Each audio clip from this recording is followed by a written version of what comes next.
ត្រួតរស់នៅនោះទេណាភ្លើងក្រហមអូយសួស្ដីលោកប៉ូលីសអាយ៉ាខ្ញុំសុំទោសផងណាលោកប៉ូលីសមិនមែនជាកំហុសរបស់ខ្ញុំទេណាលោកនេះគឺខ្មោចស្រីនោះគឺវាបានតាមខ្ញុំនោះនៅទីនោះនាងគឺជាមនុស្សឈួតដែរនាងតែងតែនៅទីនោះរាល់ថ្ងៃអាយ៉ា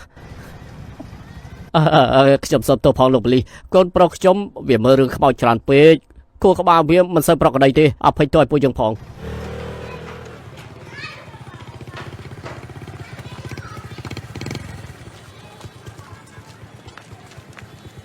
បើម៉ូតូទៅឲ្យស្រួលបួលហើយមិនបាញ់មកយកយើងទេ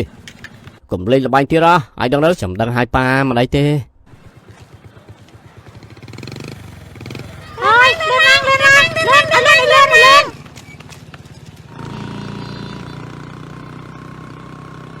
អាឡូគឺខ្ញុំជលមន់អីបានតែចាំតិចហើយតាអាលិចនៅទីនោះទេអត់នៅទេខ្ញុំទៅទីនោះបន្តិចទៀតទៅដល់ហើយអូខេ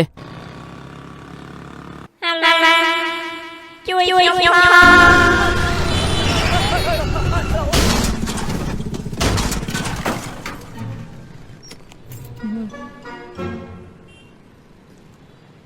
ម្ដងនេះ